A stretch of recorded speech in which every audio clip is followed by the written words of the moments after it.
Halo kawan, perkenalkan saya bukan sebagai siapa-siapa, hanya seorang yang ingin membagikan sesuatu yang bukan dari imajinasi manusia, melainkan pengalaman nyata yang pernah saya alami.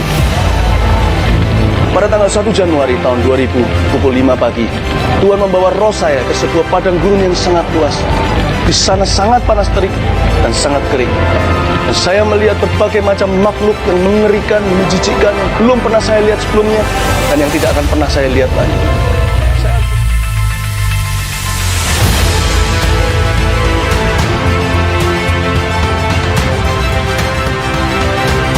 In 1992, and I really fell in love with Jesus after I went to church a few times. And I wanted to give every my being to Him the rest of my life. And I want to speak briefly about a book called Heaven is So Real. The Lord Jesus Himself took me to heaven.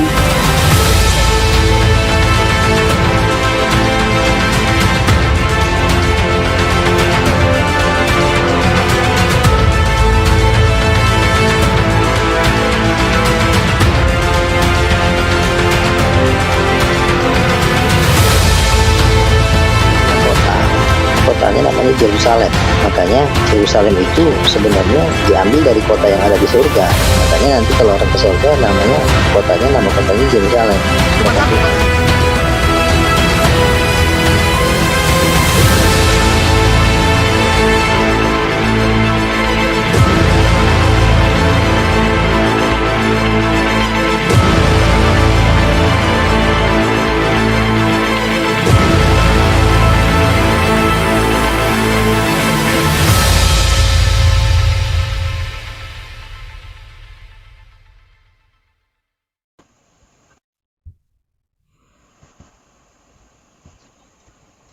Oke, Wahyu pasal 21 ya.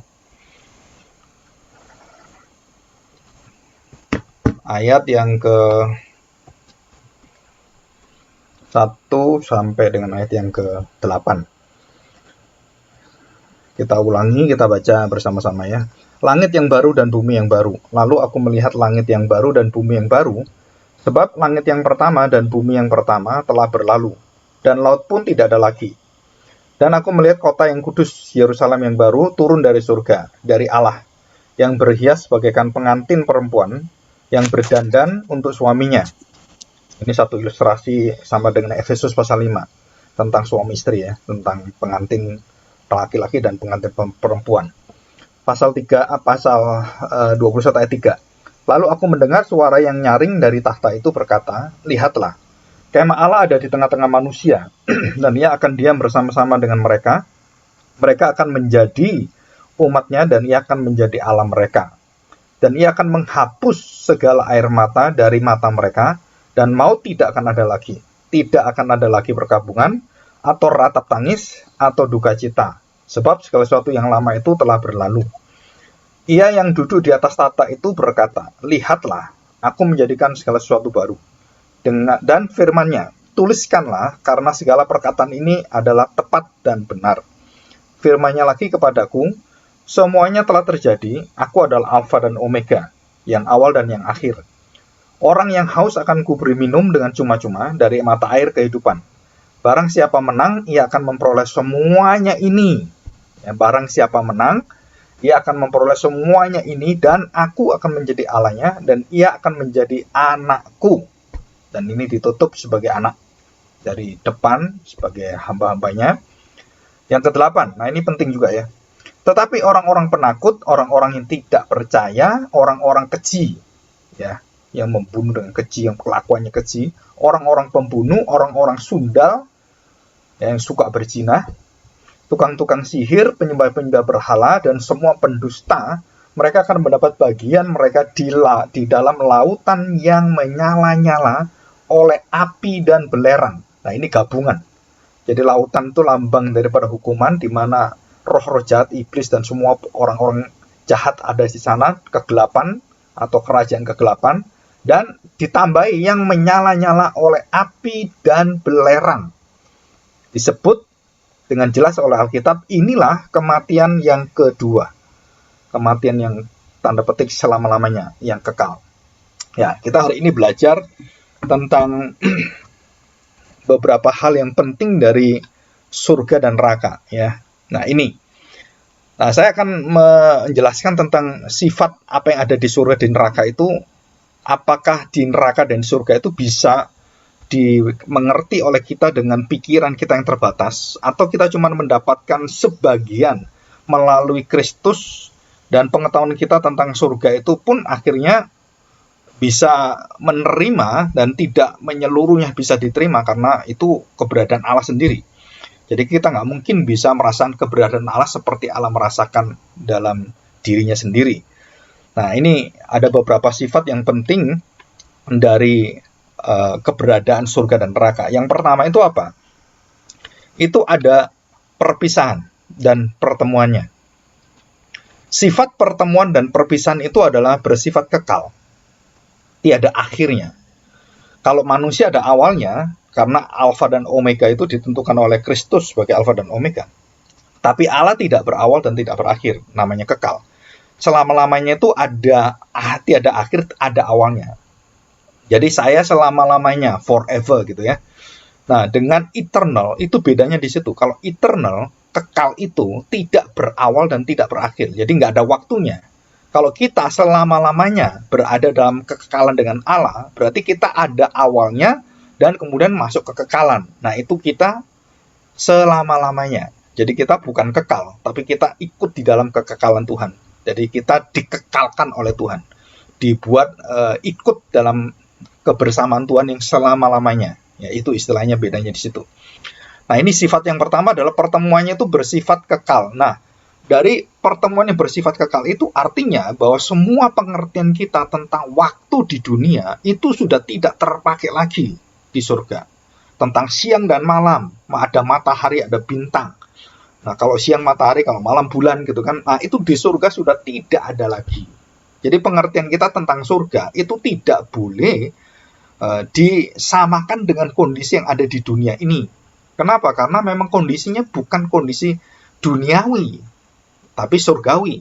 Kondisinya bukan daging, bersifat dagingnya, atau bersifat fisikal, tapi itu supra, alamiah, atau boleh katakan rohania. Jadi kita harus tahu ini perbedaannya. Nah, kita melihat bahwa kalau namanya kita masuk dalam alam yang tidak berwaktu dan tidak beruang, jadi kita masuk surga itu memang surga itu jelas dikatakan tempat, neraka itu tempat. Tetapi tempat bukan tempat yang seperti kita ada batasnya temboknya, ada batasnya kemudian dikelilingi dengan ukuran-ukurannya. Nah ya, nah kita tahu bahwa ukuran-ukuran tentang surga itu ukuran yang sempurna. Ukurannya itu persegi kebanyakan gitu ya. Dikatakan 4 sisinya itu sama, tingginya sama, panjang sama, itu menunjukkan kekekalan. Jadi kesempurnaan ukuran itu ya. Jadi bukan tempatnya nanti bisa diukur, nggak bisa, karena itu kita berada di atas segala waktu dan ruang dan semua hitungan manusia. Itu namanya kekekalan. Jadi ini agak sulit, kenapa? Karena kita tidak pernah mengalami itu. Nah, contoh aja, manusia hidup di bumi ini itu bergantung dan selalu ditarik dengan gravitasi. Nah, kita nggak pernah hidup di luar dari bumi ini. Setelah astronot itu bisa keluar dari bumi, maka begitu keluar dari bumi, orang baru sadar bahwa kondisi bumi yang ada gravitasinya itu cuma di bumi, di luar bumi langsung nggak ada. Jadi orang itu melayang, nggak ada yang narik di bawahnya magnetnya. Nah, kita masih ditarik, ada magnet bumi kan, gravitasi itu kan, di situ, ya. Jadi kita harus tahu ini. Nah, kita harus mengerti hal-hal seperti ini ya. Jadi ini semua merupakan satu pengertian yang baru, satu wawasan yang baru, dan pengertian kita, pengetahuan kita tentang surga itu jauh beda dengan apa yang diterangkan oleh non-Kristen. Ya. Non-Kristen itu diliteralkan, difisikkan, diwaktukan, diharikan, ditempatkan di pola waktu dan tempat, semua itu dibuat seperti itu. Nah, kita tidak. Kenapa tidak? Karena memang tidak berbatas, ya. Jadi surga itu tempat tapi tidak berbatas. Tuhan mengatakan di surga banyak tempat, artinya nggak ada batasnya. Mau berapa orang pun bisa di sana, karena itu adalah kekal. Ya, itu yang pengertian yang pertama.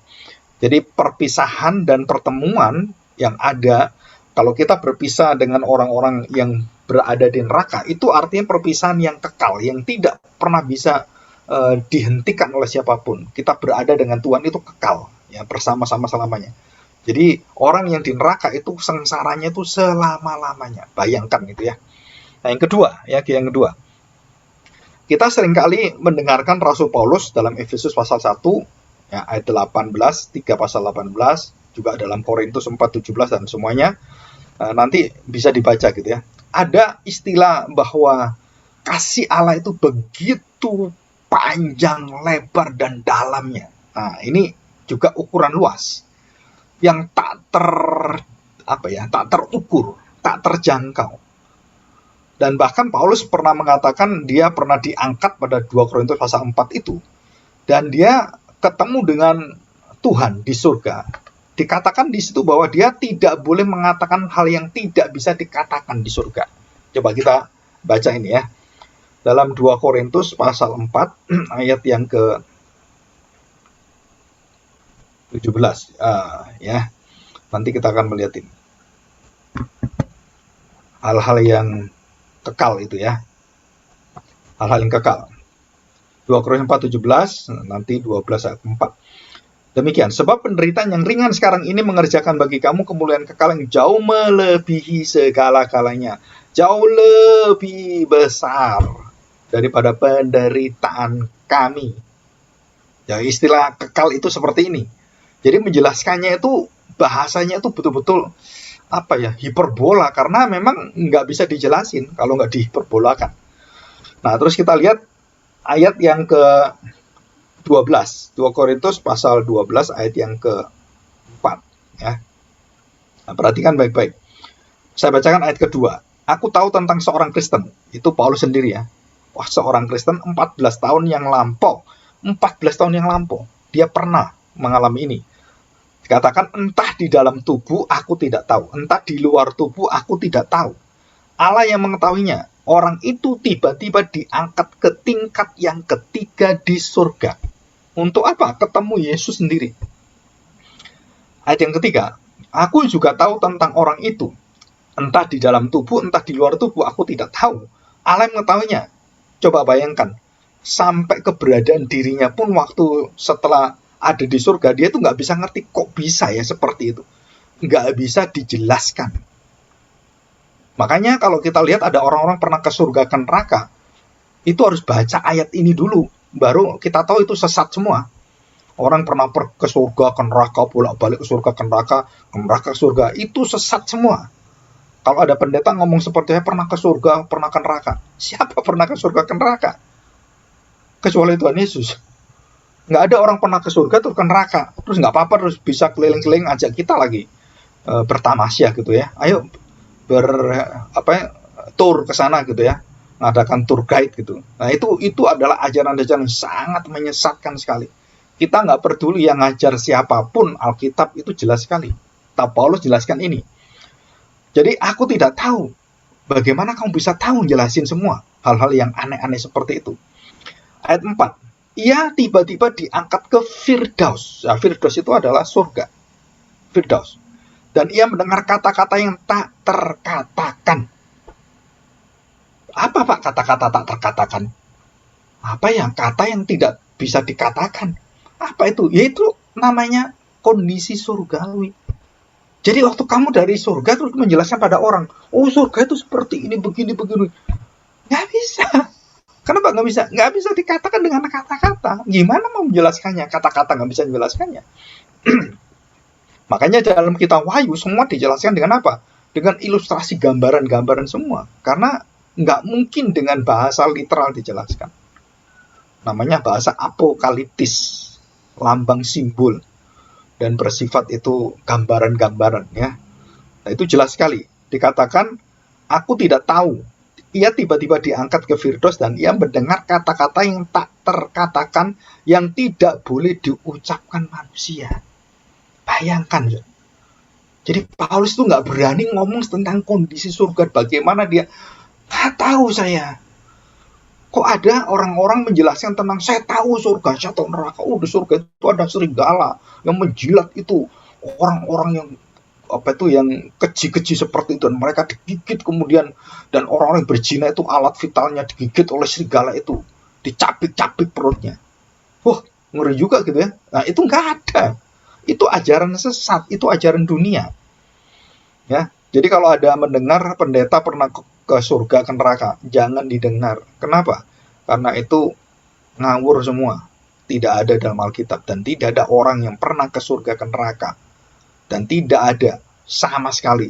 Kamu cari semua, Musa, Elia, semua hamba-hamba Tuhan yang luar biasa, yang sangat diberkati Tuhan dan hidupnya disertai Tuhan, nggak pernah menjelaskan ini. Bahkan Paulus sendiri menjelaskan tentang kondisi surga, nggak bisa dijelaskan dengan kata-kata yang tidak bisa dikatakan, yang tak terkatakan, yang tak terbayangkan, yang tak terucapkan, tak terjelaskan, tak terungkapkan, tak tersingkapkan.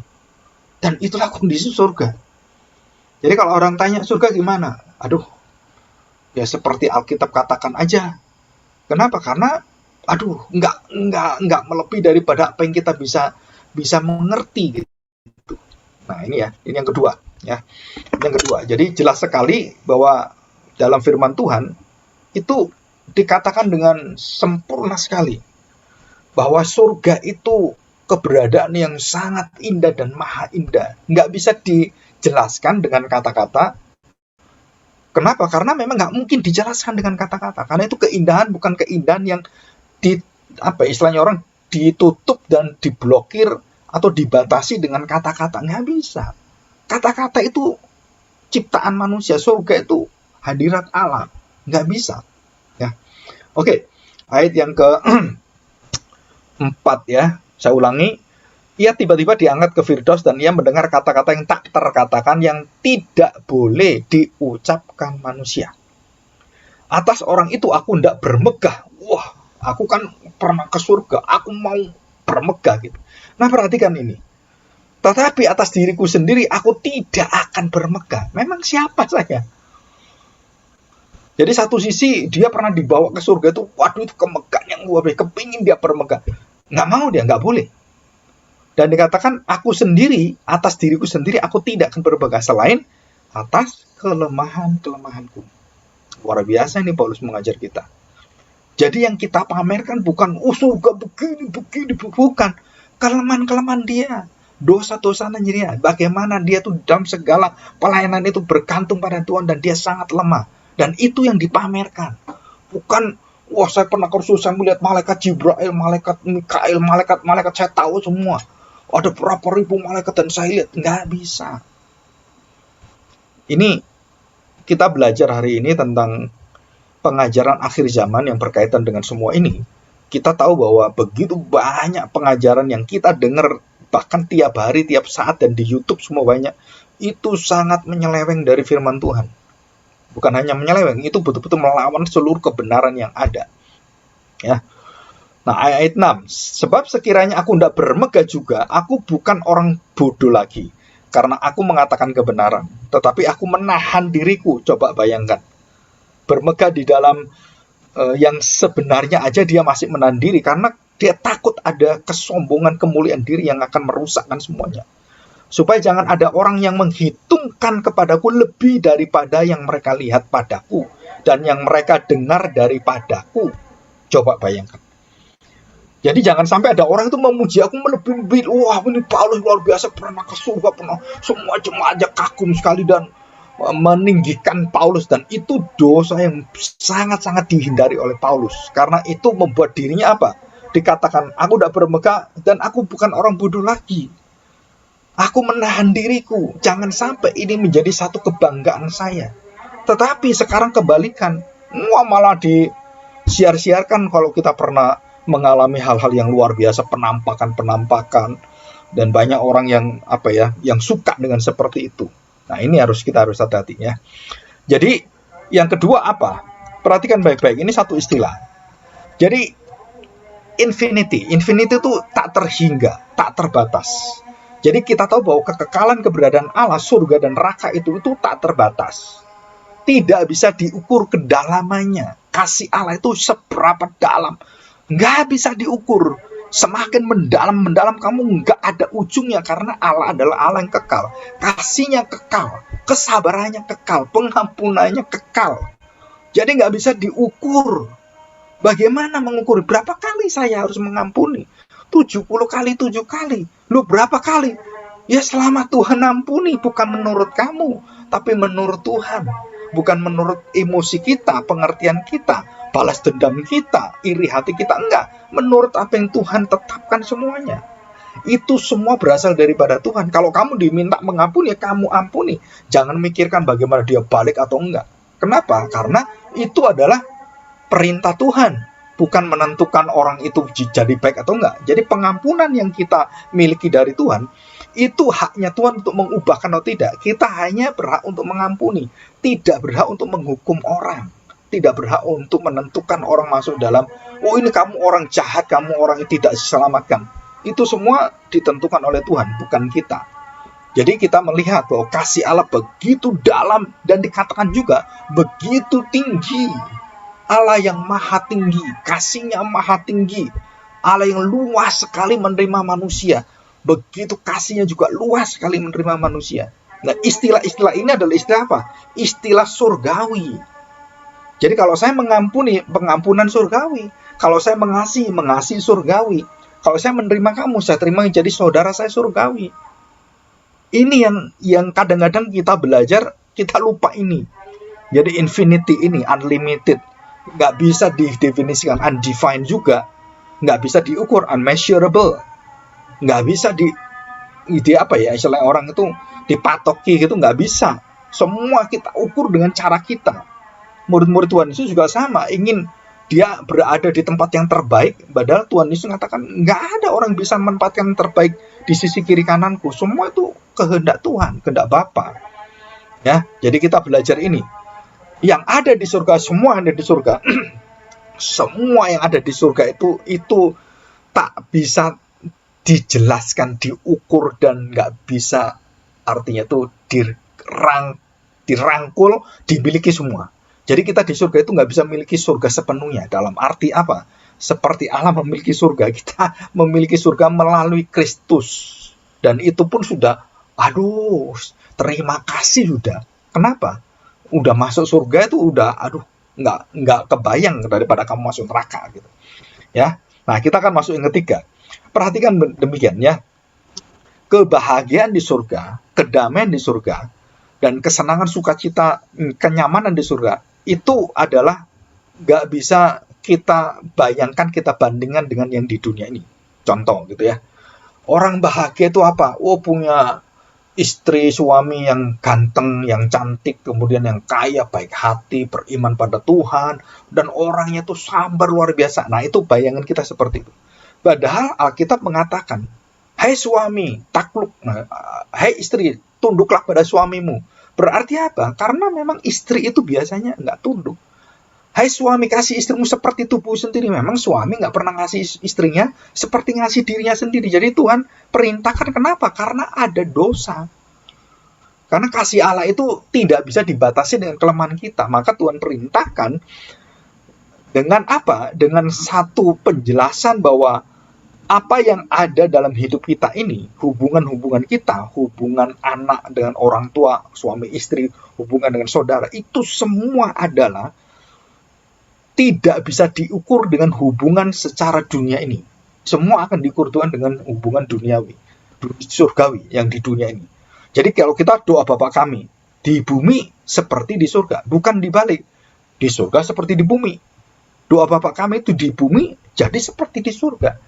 Jadi surga itu akan hadir di bumi ini dengan apa? Dengan seluruh sifat Allah yang kita miliki, baik itu kasih, pengampunan, kesabaran, kesenangan, sukacita, terus kemudian penderitaan yang bersama dengan Kristus, itu semua itu adalah satu kebahagiaan yang tak terukur. Jadi Tuhan mengatakan bahwa hubungan Yesus dengan gereja itu seperti suami istri. Kerinduannya, ingin bersatunya itu seperti itu. Baik dari sisi Allah yang kekal, dari sisi kita yang sangat terbatas. Dari sisi Allah yang kekal, sang pengantin itu mengerti kelemahan-kelemahan daripada pengantin perempuan kita semua, gereja Tuhan. Dan dia menerima, dia mengasihi, dia memberikan hidupnya, dia memberikan nyawanya. Supaya apa? Supaya pengantin ini, gereja Tuhan, dianggap sebagai pengantin perempuan itu akan sempurna dimiliki oleh sang laki-laki. Menjadi satu tubuh dengan dia. Satu daging dengan Kristus. Jadi kita ini punya dagingnya daging Kristus, punya darahnya darah Yesus. Waktu kita perjamuan kudus, kita makan roti dan anggur itu melambangkan daging Kristus dan darah Yesus yang ada dalam tubuh kita, yang hidup bersama dengan kita. Dan hubungan itu jauh tak terbayangkan seperti yang kita nikmati hubungan anak dengan bapak, suami dan istri, sampai yang terdalam segala kebaikan, kebahagiaan, kenikmatannya. Itu nggak terbayangkan di surga. Ini artinya. Nah, garis-garis sifat-sifat surgawi ini, the nature of heaven ini dan hell ini, itu harus dimiliki karena ini semua merupakan sifat natur daripada Allah sendiri. Jadi bukan dibuat-buat oleh kita. Surga itu adalah sesuatu yang kekal. Jadi bukan seperti yang kita pikirkan dengan kesementaraan, keterbatasan, dan banyak hal yang lain. Atau kita lihat banyak orang menceritakan tentang, di surga ada bayi-bayi yang terbang, pakai sayap seperti malaikat itu. Saudara, itu tidak ada di surga. Itu semua pengertian gereja-gereja yang salah. Di surga ada anak kecil. Di surga itu kita tubuh sempurna manusia. Jadi anak-anak kecil yang lahir yang keguguran karena macam-macam, karena kecelakaan, karena apapun, itu waktu di surga, dia tubuhnya itu sempurna. Manusia sempurna. Jadi kalau saya nanti ketemu adik saya yang waktu kecil itu digugurkan waktu 1 bulan karena ada masalah kandungan dari mama saya, ibu saya gitu kan, terus digugurkan oleh dokter. Nah, yang masih kecil, yang daging cuman berapa, nggak sampai sekilo itu akan jadi manusia yang utuh di surga. Jadi nggak daging doang gini lucu kan? Nggak. Seperti Adam diciptakan, demikianlah kita akan diciptakan baru, dilahirkan baru oleh Tuhan. Nah ini ya. Nah sekarang kita lihat yang keempat ya. Nah keempat ini kita baca dalam Lukas pasal 16 ya. Lukas pasal 16. Ya. Lukas pasal 16. Nah, kita lihat tentang perumpamaan Lazarus dan orang yang kaya.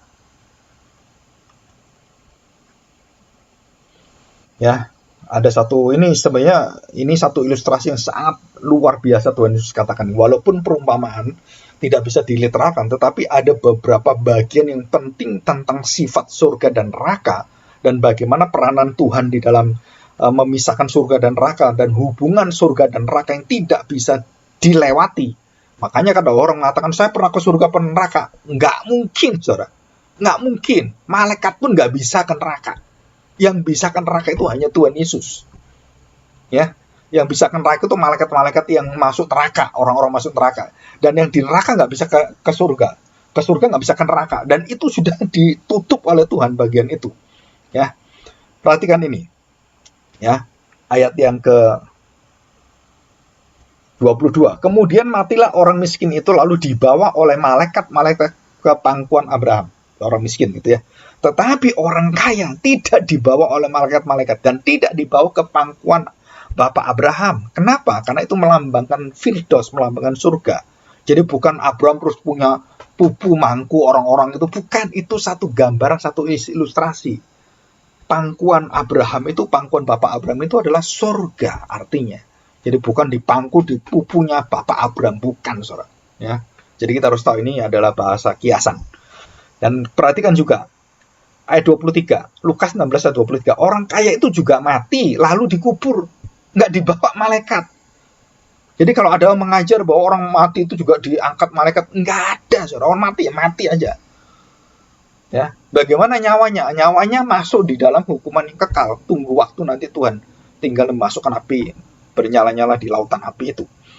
Dan sementara ia menderita sengsara, jelas ya. Jadi orang-orang jahat, orang-orang kegelapan, setan-setan semua itu begitu mereka dihentikan Tuhan dan mati, khususnya manusia yang jahat itu, dia masuk di dalam kesengsaraan penderitaan. Itu, ya. Dan perhatikan, ia memandang ke atas. Jadi neraka di mana? Di bawah. Upper and lower. Nah, ini ada penjelasan di dalam Gehenna nanti ya. Nah, perhatikan baik-baik. Orang kaya juga mati, terus dia melihat ke atas. Dan dari jauh dilihatnya Abraham dan Lazarus duduk di pangkuannya. Jauh, tapi dia diberi kemampuan untuk melihat itu. Bukan ke sana, cuma melihat gitu. Ya. Lalu ia berseru, katanya, Bapak Abraham, kasihanilah aku. Suruhlah Lazarus supaya ia mencelupkan ujung jarinya ke dalam air dan menyejukkan lidahku, sebab aku sangat kesakitan dalam nyala api ini. Wah, dia hausnya luar biasa, kepingin setetes saja. Bayangkan, ini kan satu ilustrasi yang tak terbayangkan. Ini cuma gambaran ya. Ini gambaran, bukan sesungguhnya. Sesungguhnya lebih jauh daripada itu, tak terbayangkan. Luar biasa ini. Ya. Perhatikan ayat 25. Tetapi Abraham berkata, Anak, ingatlah bahwa engkau telah menerima segala yang baik sewaktu hidupmu, sedangkan Lazarus segala yang buruk. Sekarang ia mendapat hiburan dan engkau sangat menderita. Jadi apa yang ada di neraka? Penderitaan, siksaan selama-lamanya dan tak terbayangkan. Nah, ayat 26 ini ya. Perhatikan. Selain daripada itu, di antara kami dan engkau terbentang jurang yang tak terseberangi. Nah, jelas ya. Jadi antara kami, jadi Tuhan Yesus dengan Abraham, Tuhan Yesus dengan Lazarus tidak ada jaraknya. Mereka satu dalam surga. Bisa ngerti ya? Tetapi terpisah dengan orang kaya yang tak terjangkau, tak terseberangi. Jadi surga dan neraka itu tidak terseberangi, termasuk surga neraka dengan dunia. Dunia nggak bisa ke surga, dunia tidak bisa ke neraka, tak terseberangi. Karena itu diperintahkan Lazarus, nanti Lazarus diperintahkan supaya memberitakan Injil pada saudaranya. Nggak bisa. Jadi yang sudah di surga, di neraka, nggak bisa yang di surga. Kemudian ngerjain apa yang ada di bumi, nggak ada. Elia dan Musa dipanggil Tuhan itu untuk menggenapi nubuatan, bukan untuk jalan-jalan ke bumi. Terus dia kenalin ke orang-orang, ini aku Elia, aku Musa. Enggak, saudara. Itu cuman penggenapan saja. Dan itu hanya Musa dan Elia, tidak pernah ada orang lain. Jadi jangan percaya kalau ada orang yang sudah mati datang gitu kan, kemudian menampakkan diri terus seperti Musa dan Elia. Ngapain? Itu Musa dan Elia mewakili Nabi dan mewakili hukum Taurat. Ya, saya ulangi. Selain daripada itu, di antara kami dan engkau terbentang jurang yang tak terseberangi, supaya mereka yang mau pergi dari sini kepadamu ataupun mereka mau datang dari tempatmu, dari situ kepada kami, tidak dapat menyeberang. Kenapa saya katakan pendeta-pendeta yang pernah ke surga ke neraka itu sesat? Ya ini ayatnya. Siapa yang pernah ke surga ke sini? Nggak ada, saudara. Nggak ada. Oh, saya pernah ke surga 25 kali, pernah ke neraka 47 kali. Oh, saya lebih dari kamu, saya ke neraka 120 kali. Ke surga saya sudah lebih 1000 kali. Ini orang edan semua. Ini ajaran yang sangat menyesatkan dan merusak seluruh daripada gereja Tuhan. Dan banyak jemaat yang mengikuti ini. Jadi yang keempat itu apa? Tak terseberangi, tak terjangkau, dan tidak bisa bolak-balik. Surga, neraka, neraka ke surga. Nggak ada, saudara. Nggak ada orang dari neraka ke surga, dari surga ke neraka. Nggak ada. Itu ajaran hamba-hamba Tuhan, pendeta-pendeta, penginjil-penginjil yang sangat menyesatkan. Dan jangan dengarkan mereka, saudara. Ini penyesatan yang luar biasa. Penjelasan tentang surga dan neraka yang paling benar, tepat, dan sempurna itu hanya dikatakan Tuhan Yesus. Dan lebih dari itu semua dari setan semua. Dan bahaya sekali. Ya. Jadi surga ke neraka, neraka ke surga, itu ada jurangnya, ada pemisahnya. Dan tidak ada satu orang yang bisa melewati ini. Ya, kecuali Tuhan Yesus yang pernah menaklukkan neraka. Manusia yang tidak berdosa. Perhatikan. Manusia yang tidak berdosa bisa masuk ke neraka dan mengalahkan maut. Dan dia datang ke sana. Dan dia memberitakan Injil kepada orang-orang yang mati yang pada zaman perjanjian lama sebelum Yesus.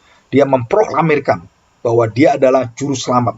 Dan dia mengatakan, aku akan menghukum kepada orang-orang yang di lower, menderita semuanya. Aku menang atas dosa dan maut. Dan semua orang percayaku dengan imannya dalam perjanjian lama. Semua orang percaya Mesias yang dinubuatkan, mereka semua diangkat dan diberitahu Tuhan kemenangannya, dan yang menderita, yang menolak dia, semua dibinasakan.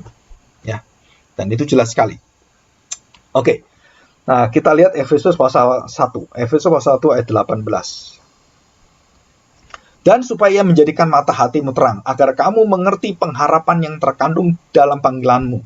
Dalam panggilannya ya. Betapa kayanya kemuliaan bagian yang ditentukannya bagi orang-orang kudus. Ayat 19.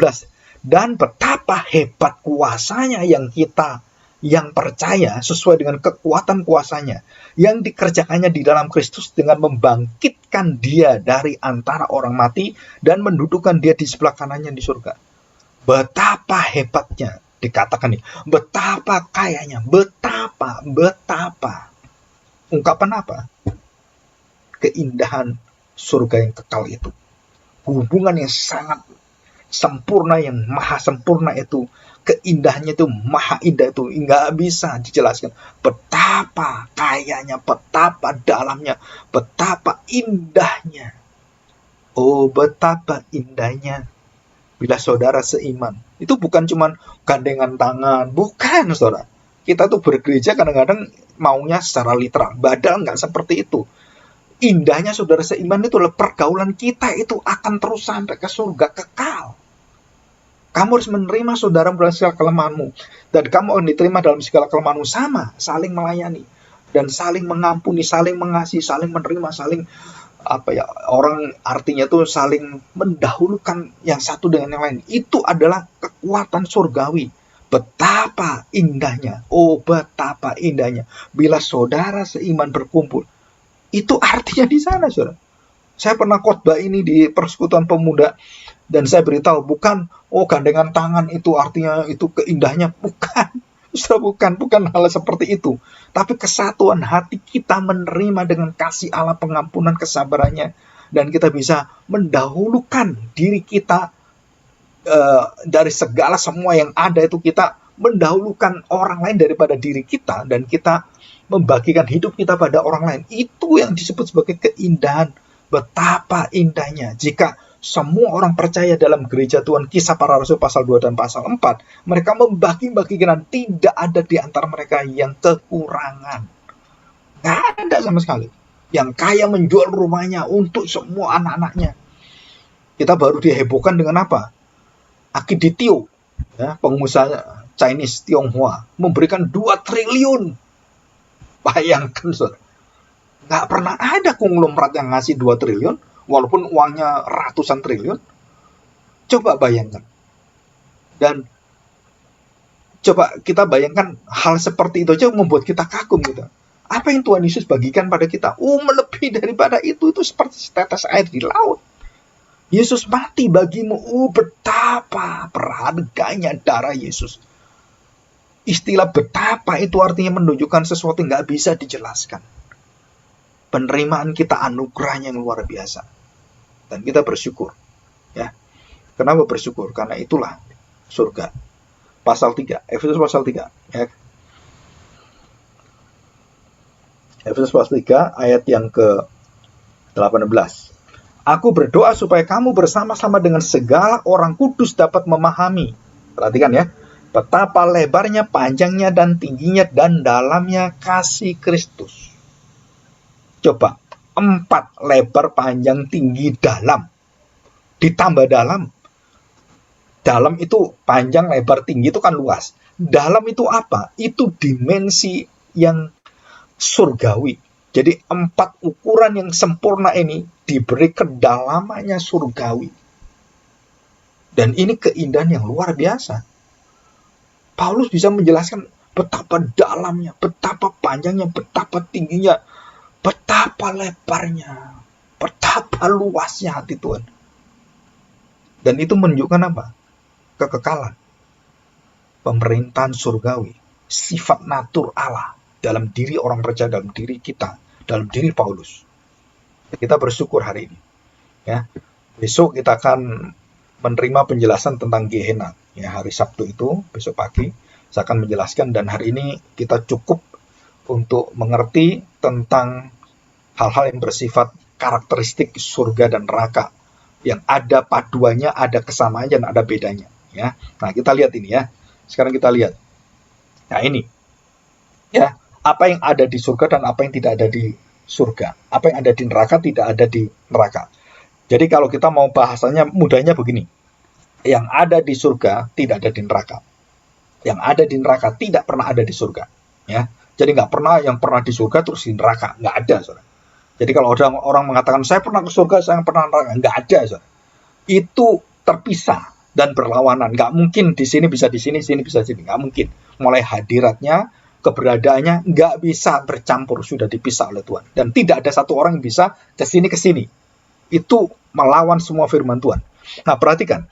Yang ada di surga, langit dan bumi yang baru. Ya, langit dan bumi yang baru. Di neraka tidak ada. Dan di surga tidak ada hukuman, lautan api menyala-nyala. Tidak ada. Tapi di neraka hukuman itu ada. Kota kudus Yerusalem yang ada di surga itu apa? Lautan kematian kekekalan yang ada di sana. Dan perhatikan baik-baik, kota kudus Yerusalem dengan perempuan sebagai pengantin menunjukkan pesta. Di sana tidak ada pesta. Di sana yang ada adalah perkabungan dan kematian. Teriakan yang luar biasa. Di surga, semua hidup orang percaya itu tidak membutuhkan yang lain kecuali kemuliaan terang Tuhan. Jadi matahari, bulan, dan bintang tidak ada. Dan apa yang terjadi? Di neraka, saudara, tidak ada hadirat itu. Mereka di dalam kegelapan yang gelapnya gelap. Itu kengerian yang paling ngeri yang nggak bisa dijelaskan lagi. Keterpisahan dari Allah. Ya, yang kelima, di surga tidak ada air mata penderitaan yang akan membawa dalam maut itu. Termasuk di dalam perkabungan, kesakitan, sakit penyakit dan semuanya. Itu tidak ada di surga. Yang adalah kekuatan, kesejahteraan, damai, dan tanda petik sehat yang bukan dalam arti dalam dunia ini. Sehatnya adalah sempurna dalam tubuh Kristus dan tidak ada sakit penyakit dan semua kematian. Jadi kecenderungan kerusakan sel pun nggak ada. Jadi kita hidup di sana nggak perlu lagi kita capek, kecapean pun nggak ada, saudara. Ya, masih ingat Yesaya? Berlari tiada lelah. Dan kita tahu lutut tidak akan goyah. Nah, itu di surga. Itu suasana surga. Nggak ada kelelahan, nggak ada goyangan lutut.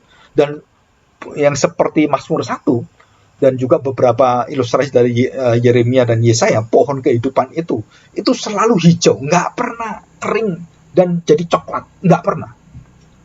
Dan tumbuhnya, pohonnya itu selalu berbuah berlimpah-limpah, nggak pernah mandul.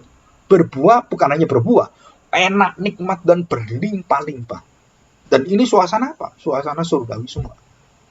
Ya, jadi tidak ada air mata. Yang di neraka apa? Air matanya nggak berhenti, tangisan, raungan, kesakitan, dan semuanya di sana.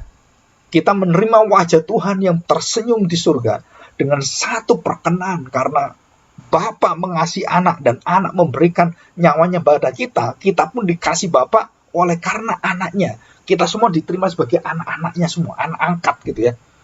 Bukan anak sejati, anak sulung, anak tunggal, enggak. Ini anak-anak yang bersama dengan anak yang tunggal. Jadi perkabungan rasa sakit dan kemudian apa yang ada. Jadi kita akan melihat, kita akan menyapa Bapak kita, Bapak surgawi, Bapak yang benar, Bapak yang tidak pernah berdusta. Di neraka yang ada apa? Bapak pembohong. Kamu dibohongi semua dan kamu tetap percaya sampai masuk neraka. Dan kamu nggak bisa berubah. Jadi di neraka engkau mengakui Tuhan, Allahmu Tuhan, Yesus Tuhan. Iya, tetapi kamu nggak berubah. Di stop oleh Tuhan. Tidak diberi hati untuk berubah, bertobat. Nggak ada, sudah selesai. Karena di dunia kamu sudah menolak dia. Dan yang terakhir, kita melihat bahwa ada satu persekutuan kembali, ikatan kembali, reunited. Ya. Dan yang ketujuh, saudara, kita hanya mendengar kata-kata firman Allah. Dan di luar daripada kekudusan Tuhan, kebenaran keadilan Tuhan, kita tidak pernah akan melihat kata-kata yang sia-sia. Nah, ini dituliskan oleh siapa? Tentang kata-kata yang bijak, yang hikmat. Itu Salomo tuliskan ini. Dan dia mengatakan apa yang dia mengerti tentang firman Tuhan yang dia kemudian uraikan. Dia mengatakan kalimat dalam kitab pengkhotbah yang dia tulis. Semua dia katakan hikmat manusia sia-sia menuju sia-sia, berakhir dengan sia-sia. Di surga, Matius 5:17, sampai langit dan bumi ini akan lenyap, Taurat itu tidak akan dihapuskan. Saudara perhatikan. Jadi Taurat itu akan sempurna di dalam Kristus. Jadi kita akan melihat firman yang sempurna, Taurat yang sempurna. Bukan Taurat tidak berlaku lagi, kemudian dibuang Tuhan. Salah. Banyak orang mengatakan Taurat sudah selesai, nggak bisa. Loh, Taurat itu ya kasih Allah. Ringkasan hukum Taurat itu ya hukum kasih. Tapi siapa yang bisa menjalankan itu? Hanya Kristus. Jadi kesempurnaan Taurat itu akan kita lihat. Tetapi hikmat manusia, kesia-siaan kita lihat semua di lautan api yang menyala di sana. Betapa bodohnya manusia yang berhikmat di hadapan Tuhan. Dan betapa berhikmatnya orang-orang bodoh di hadapan Tuhan. Ya. Jadi itu ada kesempurnaan. Jadi kita menerima kesempurnaan Kristus di surga. Dan kita menerima kesempurnaan Bapak pembohong kita di surga. Wajah Bapak pembohong yang penuh dengan penderitaan maut seperti. Kita menerima wajah Bapak surgawi yang penuh dengan senyuman. Dan kita akan bersatu dengan Kristus dan bersatu dengan Bapa dan Roh Tuhan, Roh Kudus. Ya. Kemudian yang terakhir itu kita akan mewarisi janji-janji Allah. Dan di sana, saudara, mewarisi semua kutukan-kutukan Tuhan.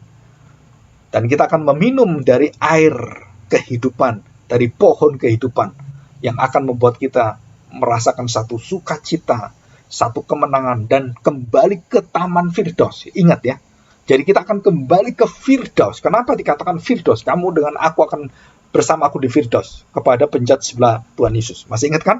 Kenapa Tuhan dikatakan Firdaus? Karena kita akan kembali ke Firdaus yang kekal, yang sempurna, yang tiada dosa. Dan itulah kota Yerusalem, ada tamannya, ada kotanya, ada pemerintahnya, dan semuanya sempurna sekali. Dan itu adalah gambaran tentang surga. Begitu lengkap. Ya, kita bersyukur hari ini. Mari kita berdoa, kita mohon pertolongan Tuhan. Bapa surgawi, kami bersyukur hari ini. Kami mohon biarlah Engkau mengingatkan kami bahwa surga khususnya yang kami menginginkan berdiam bersama Engkau. Sungguh tak terbayangkan keindahannya, tak terkatakan. Dan tak mungkin Tuhan kami bisa menyeberangi sesuatu yang tidak mungkin kami bisa lakukan.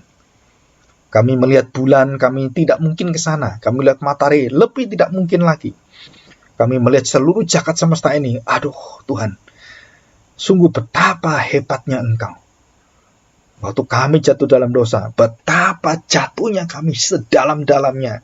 Dan situlah kasih Allah begitu dalam dan sedalam di mana paling dalam dosa kami. Kasih Tuhan tidak akan mengalami kesusahan untuk menjangkau kami. Karena kasih-Mu menutupi seluruh daripada dosa-dosa kami.